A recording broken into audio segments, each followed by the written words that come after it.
Thank you, Mr. Liu. I think this is the best budget you could put together given the circumstances. And I think it's important for us to remember that it was the President and this administration that said we need to have a debt commission that made that happen, while a lot of Republicans on the other side were doing the Potomac two-step, backpedaling away from it. And I think we need to go back and read those press clippings. You were here in 1993. Would you say that 1993 budget, when we had great economic growth during the 90s, 20-plus million new jobs being created, was it the 93 budget that really got the economy back on track?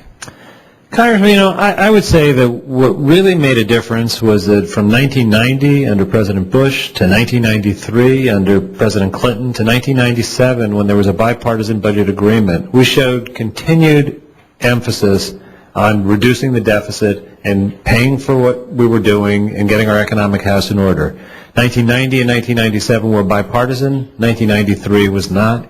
I hope that we're now going back into a period where we can work together, because I actually believe that people have a false distinction between is the economy causing us to get out of the deficit or is it our policies. They're connected. When we pursue policies that promote confidence in the future, it's good for the economy. When the economy grows, it's good for the deficit. A virtuous cycle. I think it's important that we realize that mature decisions were made in 1990, mature decisions were made in 1993. In 1993, there wasn't one Republican that voted for that budget.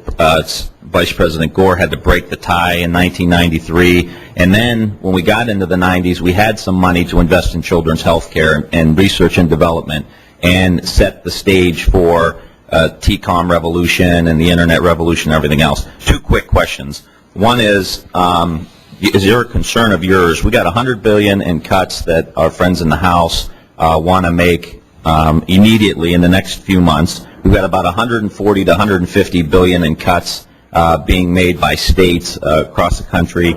$2 billion is going to be pulled out from the federal employees. Are you concerned that in the short term that we are pulling too much money out of the economy and it is going to hurt the growth that we've had and the success that you've had over the last year or two? We've put together a budget that tries to step on the brakes at the right time and to not jump too fast into fiscal consolidation.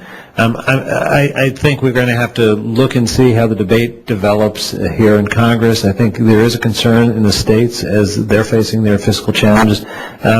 We were careful in this budget that overall the impact on the states we don't think will create more of a problem there, though there are some things that we reduce, there are other things we increase. I'm concerned. You guys have the veto pen, and I just want to encourage you to not be afraid to take a stand, because we've come a long way in the last 2 years, and we need the President to continue to lead us out of this. We're doing the right things now. I disagree with what my friends on the other side are saying, and that leads me to my next and final question, and you've got 35 seconds to try to sum it up. How do these investments that you're making, R&D, education, high-speed rail infrastructure, how do these investments compare as a percent of the GDP to what China's doing, what Germany's doing, what some of these other countries are pumping money into? How do our investments compare to these other countries as we try to be competitive and compete? Well, overall, the United States, as private-public combined, spends more money on research and development than the next four largest countries put together. So we're the leaders in R&D. I think in these areas, we frankly have not kept up with some of our competitors.